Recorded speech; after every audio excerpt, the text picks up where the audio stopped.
mwanzo wa kulikuwa na kaya bombo. Sasa hilo kundi, ye mtoto wangu hakuwa mmoja wapo.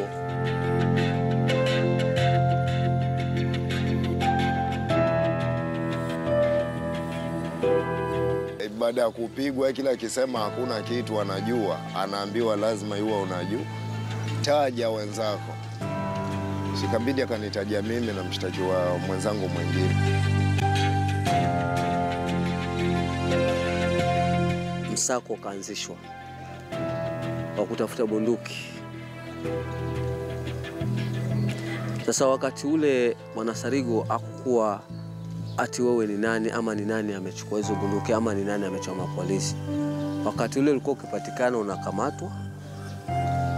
Baadaye ndio utajua umekamatwa nini.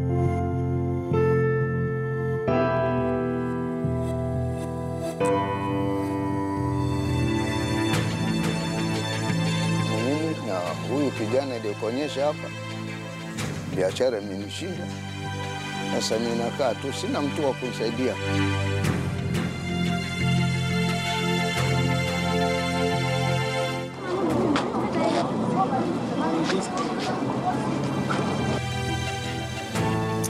Nilikabiliana vilivyo, ingawaje nilistamili, lakini mpaka sasa nikikumbuka hiyo siku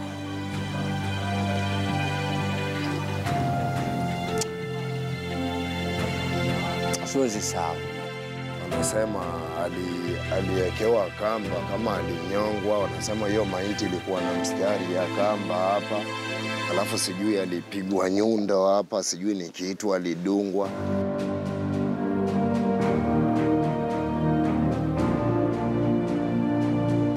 Tonight on Case Files, the story of two boys arrested at the age of 16 years ago. The boys, just like many suspects, were accused of taking part in killing police officers and villagers at the height of the 1997 Likoni clashes. Case Files, the Likoni boys, starts now.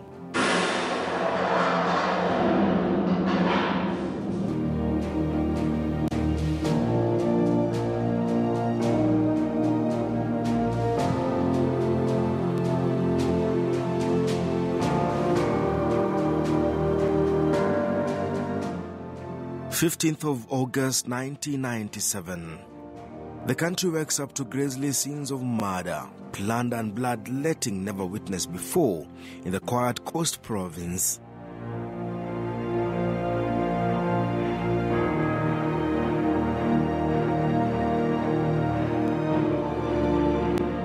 Armed raiders suspected to have been members of the dreaded Kaya Bombo group had raided a police station in Likoni area. By the time the group left the scene, 6 police officers had been killed, 30 guns and thousands of rounds of ammunition stolen.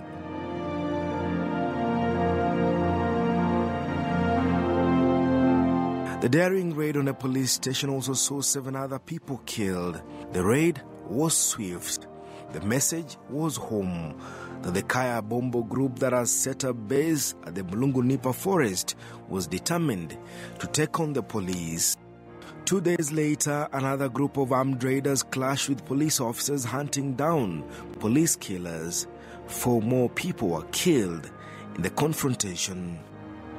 It would later emerge that the killers were targeting not the indigenous population and vast coast province, but those they had singled out as outsiders or what the local population at the time commonly referred to as Watu wa Bara.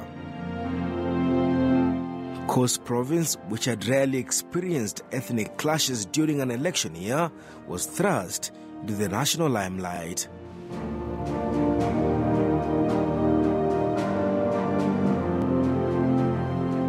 Several residents, mostly those who lived in the far-flung areas of the province, were a terrified lot. In less than a week, 31 people had fallen victim to the gang that moved secretly at night armed with machetes. Those who felt they did not belong here had to leave. The general election was just around the corner at the time.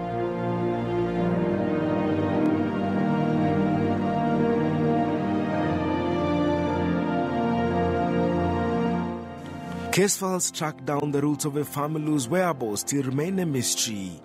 but their house remains sufficient proof that this family once lived in a small village in Kwale County. Muhaka area was home to Jena Luoch and her 2 children up until 1997, when 2 local boys came knocking at night. Hii nyumba hii. Ile ni ya mtu mwingine kule. Basi nyumba ni hii. Ni hii iliyoanguka hapa. Sasa katika kuanguka kwa ile nyumba iliangushwa kwa vile walikuwa hawako.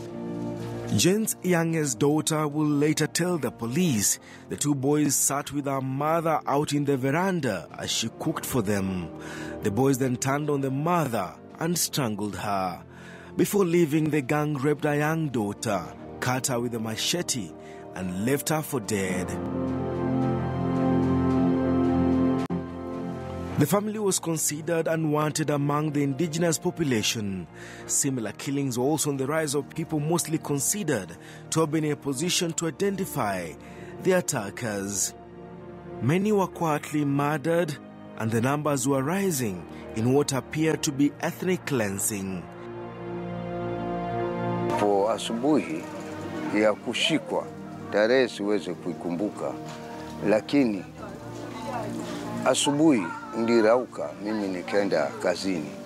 Nilipoenda kazini, basi kuanza kazi kama muda wa saa 4 nikafatwa na mtoto wangu akaniambia, baba, kule nyumbani Salimu ameshikwa, kumefanyika visa huko, anaambiwa Salimu anahusika.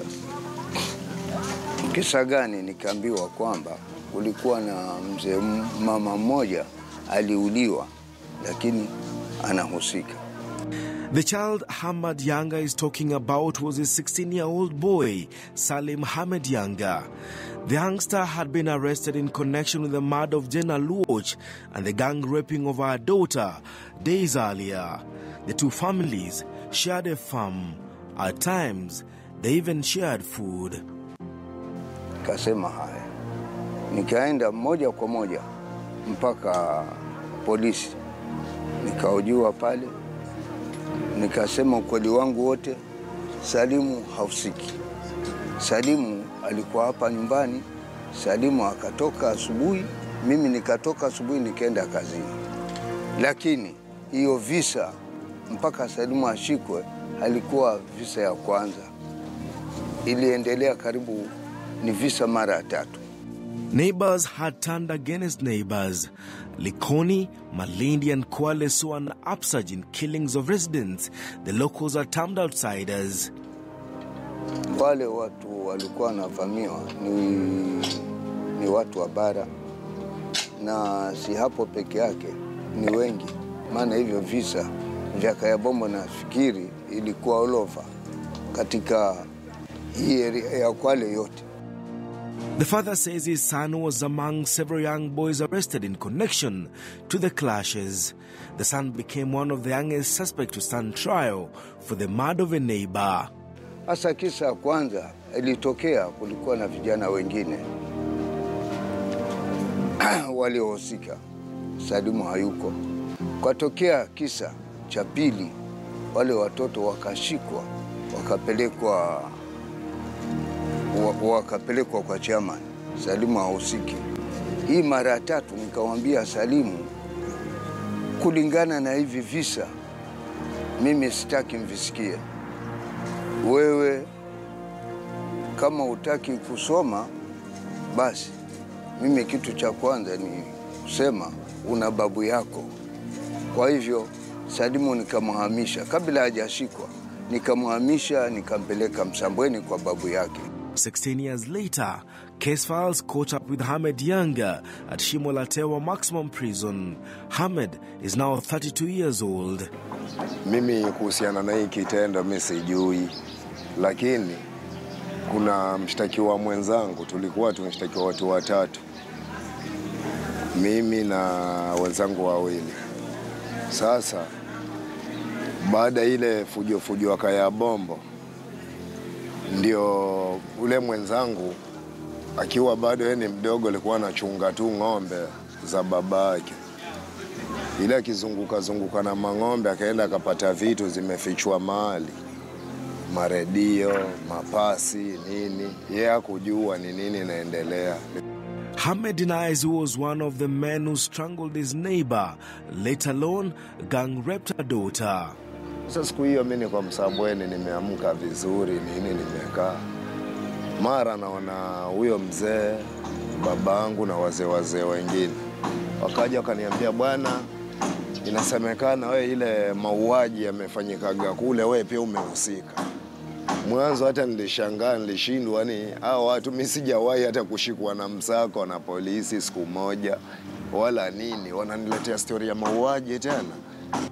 But the daughter, the 14-year-old girl the 3 boys had gang raped, survived to tell the tale, placing them at the scene of the murder. The young Millicent told the trial judge that it was Hamed and his 2 co-accused who killed her mother before turning their rage on her. Millicent told the court it was Hamed and his friends who slashed her with a machete, cutting her finger before raping her in turns. Tulifanya, kulikuwa na mtu mmoja ndiye alikuwa shahidi. Walikuwa watu wawili katika hiyo nyumba. Mmoja ndiye aliuawa, mmoja akabaki msichana. Sasa ule msichana mwenyewe anasema area ile alikaa tu wiki moja. Amekaa wiki moja huko Mwanga. Na hiyo wiki moja mimi hata sijawahi onana naye, nilionana naye koti. Ndio namuuliza, unanijua mimi? Ananiambia, nakujua. Uliniona wapi? Anasema, nilikuona barabarani.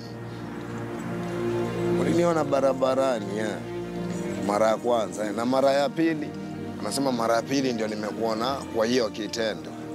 Hamed says he was not part of the dreaded Kaya Bombo group that was seeking to drive out thousands of families, considered a threat to voting patterns in Coast Province at the time.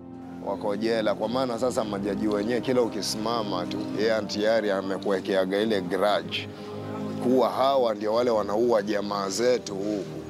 Unaona, kwa hivyo ilikuwa kuna vile tunaweza achiliwa kivyo vyote.